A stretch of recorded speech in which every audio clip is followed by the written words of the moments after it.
Je n'avais jamais pensé être le genre d'homme à me retrouver dans une situation pareille. Pourtant, j'étais là, assis au bord de mon lit, fixant le téléphone dans ma main, essayant de comprendre ce que je venais de voir.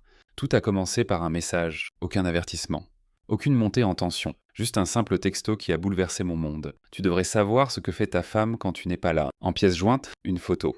Ma femme, souriante, riante, se penchant bien trop près d'un homme que je reconnais, pas n'importe quel homme, mon soi-disant ami. Daniel.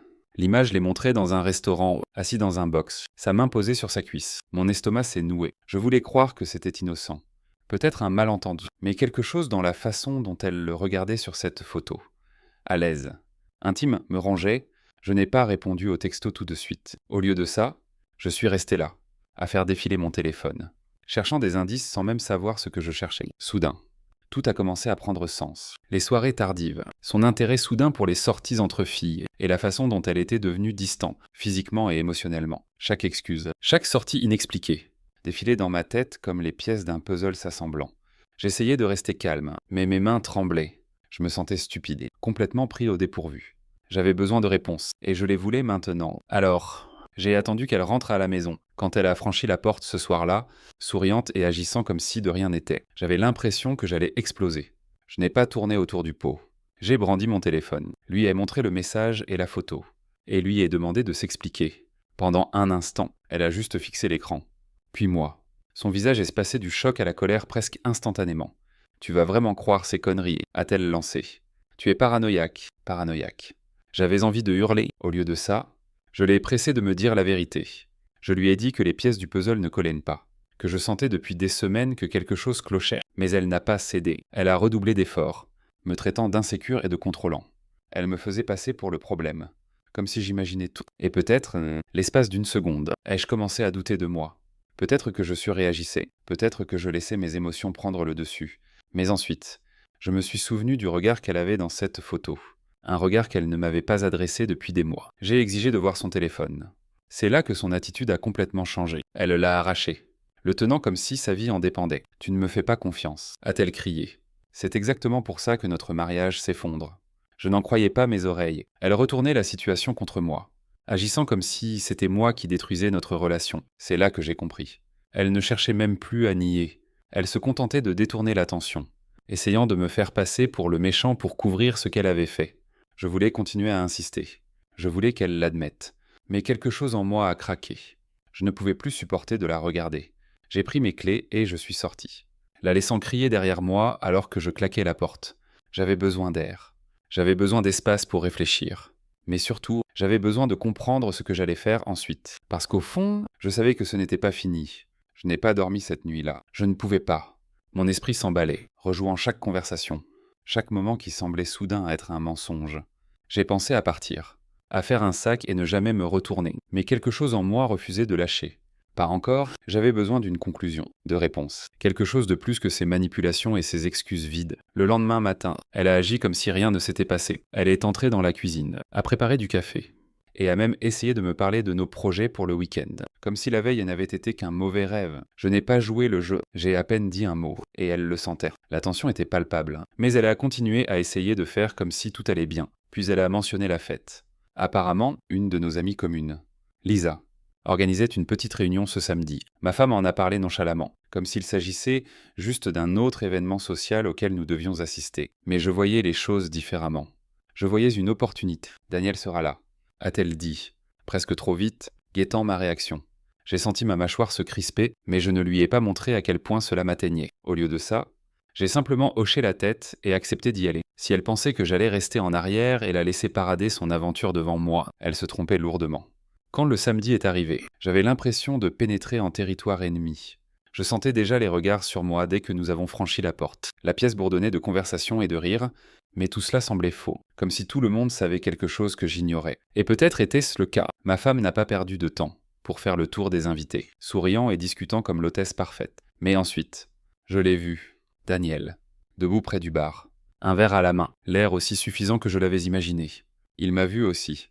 Et au lieu de détourner le regard ou de faire semblant de ne pas me remarquer, il a eu un petit sourire narquois, comme s'il avait déjà gagné. J'avais envie de le frapper sur le champ, mais je savais que ce n'était pas le moment. Alors, j'ai attendu.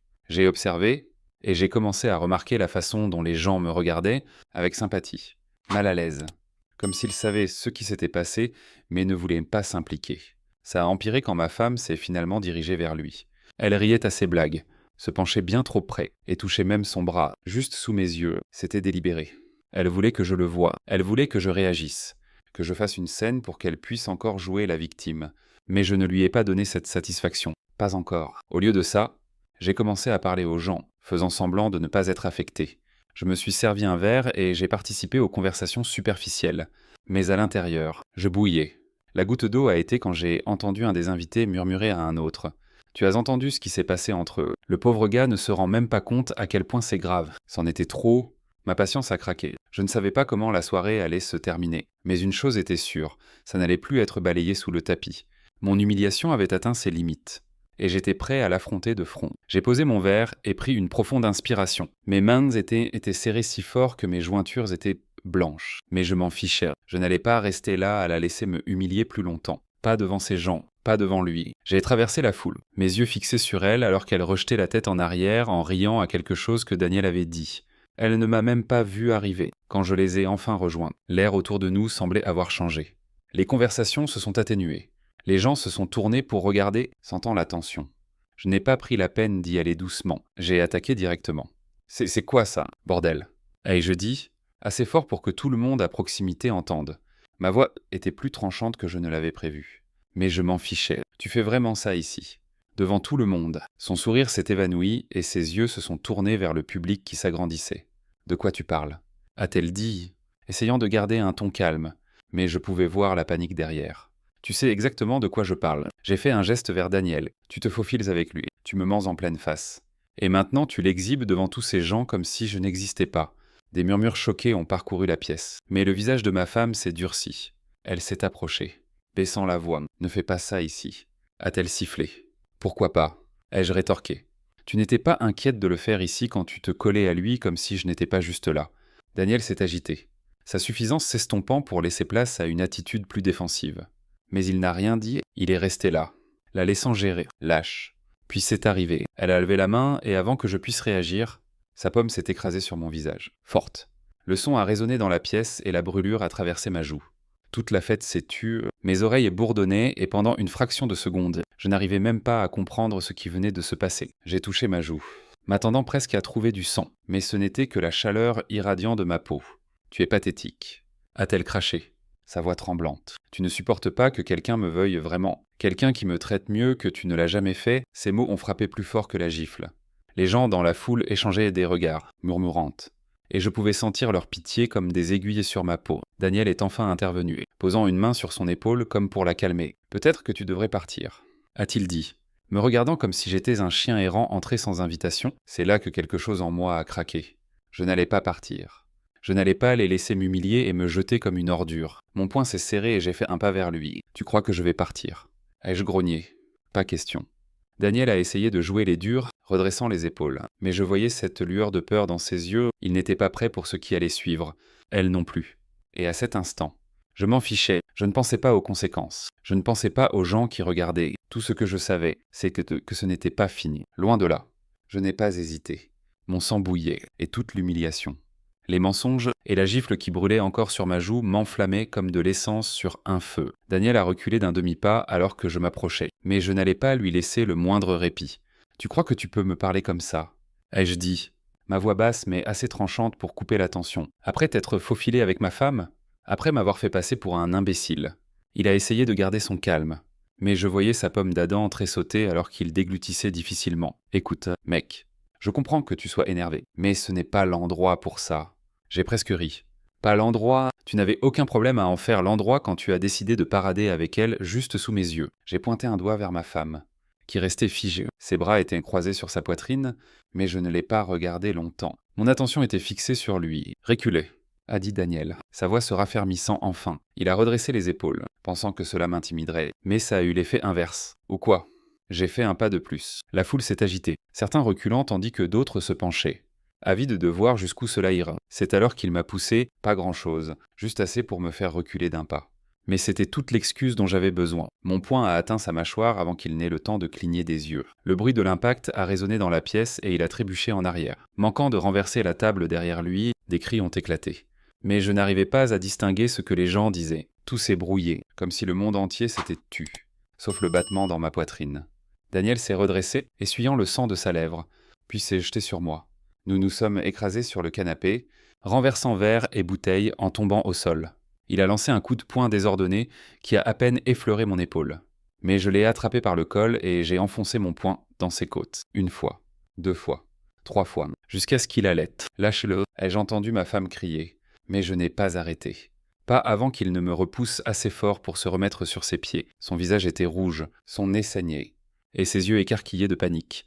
Il a tenté un autre coup, mais cette fois, j'ai attrapé son bras, l'ai tordu dans son dos et l'ai plaqué face contre la table basse. Le verre s'est brisé, et il a poussé un hurlement de douleur en s'effondrant au sol, tenant son visage. Du sang coulait sur sa bouche et son menton, et j'ai vu une de ses dents parmi les éclats de verre. Je me tenais au-dessus de lui, respirant fort, mes jointures palpitantes. La pièce était de nouveau silencieuse, sauf pour les gémissements de Daniel. Ma femme s'est précipitée vers lui, s'accroupissant et pleurant en touchant son visage ensanglanté. « Tu es fou !» a-t-elle crié. Mais je ne l'ai même pas regardé, mes yeux étaient toujours sur lui. « Tu veux m'humilier ? Tu veux me traiter comme si je n'étais rien ?» ai-je dit, ma voix tremblante de rage. « Voilà ce que tu mérites. » Il n'a pas répondu. Il ne pouvait pas. Et pour la première fois cette nuit-là, j'ai senti que je reprenais le contrôle. Mais ce n'était pas encore fini. Loin de là. Le silence qui a suivi semblait plus lourd que le combat lui-même. Daniel gisait étendu sur le sol, du sang étalé sur sa bouche et son menton, gémissant de douleur tandis que ma femme, à ses côtés, essayait frénétiquement d'arrêter le saignement. Ses mains tremblaient alors qu'elle prenait une serviette sur la table pour la presser contre son visage. Mais je n'ai pas bougé, je n'ai pas scellé, je restais là, poing serré, regardant l'homme qui avait détruit mon mariage et la femme qui l'avait laissé faire. La foule autour de nous était figée, personne n'osait intervenir. Personne n'a essayé d'arrêter ce qui s'était déjà déroulé. Ils restaient là, comme des statues, les yeux écarquillés, attendant de voir ce qui se passerait ensuite. Je pouvais sentir leur jugement. Je pouvais sentir leurs murmures ramper sur ma peau, mais je m'en fichais. Plus maintenant. J'ai fait un pas en avant et ma femme a relevé la tête, les yeux flamboyants. « Tu n'en as pas assez fait », a-t-elle craché, sa voix tremblant. « Regarde-le. Regardez ce que tu as fait. Je n'ai même pas cligné des yeux, ce que j'ai fait. » « Tu plaisantes là ?» Ma voix a résonné dans la pièce, tranchant la tension comme un couteau. « C'est toi qui m'as humilié. Tu m'as giflé devant tout le monde, devant lui. Tu m'as trahi et maintenant tu veux agir comme si j'étais le monstre ici. » Elle a ouvert la bouche pour répondre. Mais je ne l'ai pas laissé. « Non, tu ne vas pas t'en sortir par des paroles cette fois. Pas cette fois. » J'ai pointé Daniel, qui gémissait toujours au sol. « C'est ta faute. Tu as amené ça dans nos vies. Tu as menti. Tu as trompé. Et maintenant tu pleures pour lui. » Pour cette ordure, Daniel a essayé de se redresser, grimaçant de douleur. « T'es fou. Mec !» a-t-il marmonné. Ses mots brouillés par ses lèvres enflées. Je me suis jeté vers lui et il a tressailli, levant les mains en défense. Mais je me suis arrêté juste avant, le dominante. « Tu crois que t'es la victime ici ?» ai-je grogné. « Tu crois que tu peux te faufiler avec la femme d'un autre et t'en sortir comme si de rien n'était. Comment tu te sens maintenant ? Hein ? Comment ça fait d'être exposé ?» Je voyais dans ses yeux la peur. Le sourire suffisant qu'il arborait plus tôt avait disparu, remplacé par une pure panique. Je me suis tourné vers ma femme, toujours à genoux à ses côtés, des larmes striant son visage. « Et toi ?» ai-je dit, ma voix basse mais ferme. J'espère que ça en valait la peine. J'espère que jeter notre mariage, notre vie, tout ce qu'on a construit, valait ça ? Ses lèvres tremblaient, mais aucun mot n'est sorti. Elle m'a juste regardé, les yeux écarquillés et brisés, comme si elle ne s'attendait pas à ce que tout s'effondre si vite. J'ai reculé, balayant la foule du regard. « Et vous tous ?» ai-je dit, élevant la voix. « Je sais que vous murmurez à ce sujet depuis des semaines, probablement plus. Me regardant marcher comme un idiot pendant que vous riez dans mon dos. Mes yeux se sont posés sur quelques visages familiers, des amis en qui j'avais confiance, des amis qui connaissaient clairement la vérité mais n'avaient rien dit. Vous êtes aussi mauvais qu'eux. » Quelques personnes ont détourné le regard. Embarrassé. Mais personne n'a pris la parole. Je me suis tourné pour partir, mon cœur battant dans ma poitrine, mais avant que je puisse faire un autre pas, ma femme a enfin retrouvé sa voix. « Attends !» a-t-elle crié, se relevant précipitamment. « Ne fais pas ça. Ne pars pas comme ça. » Je me suis arrêté mais je ne me suis pas retourné. « S'il te plaît. » a-t-elle supplié, sa voix se brisant. « J'ai fait une erreur. D'accord. J'ai merdé. Mais on peut arranger ça. On peut en parler. » Je me suis retourné si vite qu'elle a sursauté. « Arranger ça. Parler de ça. Après tout ce que tu as fait. Après tout ce que je viens de voir. » Tu penses qu'il reste quelque chose à arranger? Elle a reculé d'un pas, ses yeux passant de Daniel, qui gémissait toujours au sol. À moi. Je ne voulais pas que ça aille si loin, a-t-elle murmuré. Trop tard, ai-je dit froidement. Je me suis tourné et j'ai marché vers la porte, poussant les visages stupéfaits de la foule. Je ne me suis pas arrêté. Je n'ai pas regardé en arrière. Je n'ai pas hésité. J'en avais fini. Fini avec elle.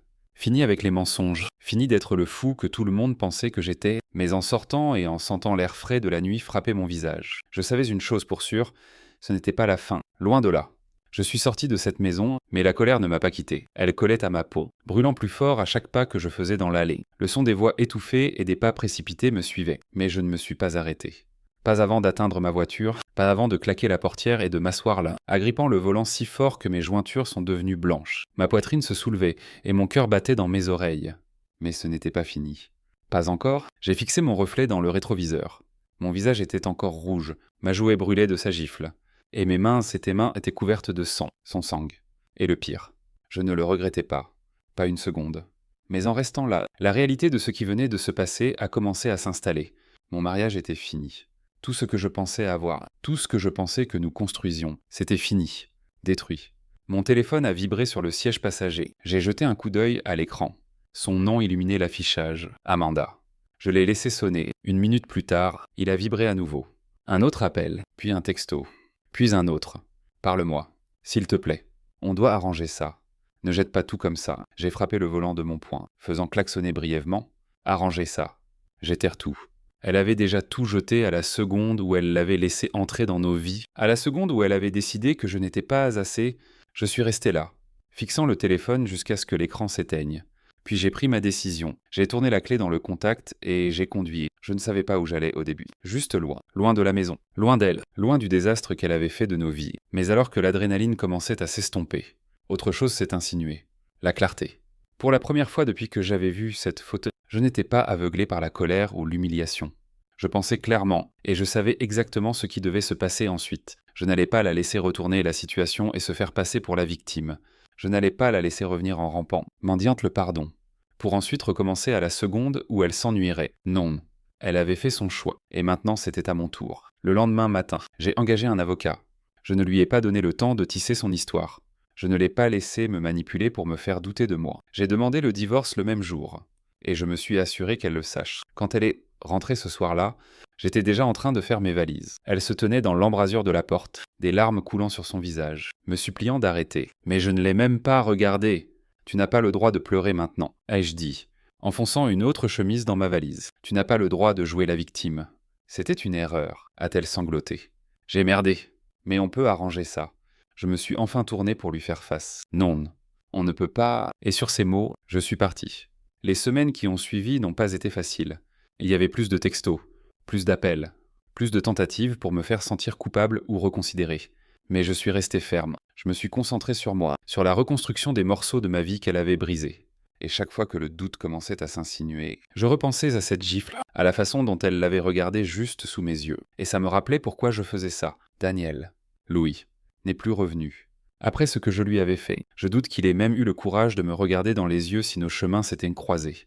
D'après ce que j'ai entendu, il a cessé de la voir peu après. Je suppose que l'excitation de se faufiler n'était plus si palpitante une fois qu'elle venait avec des conséquences. Et moi, j'ai avancé. Je ne prétendrai pas que ça n'a pas fait mal. Ça a fait mal. Mais ça m'a aussi rappelé quelque chose d'important. Le respect n'est pas quelque chose qu'on mendie, c'est quelque chose qu'on exige. Et si quelqu'un refuse de vous le donner, vous partez.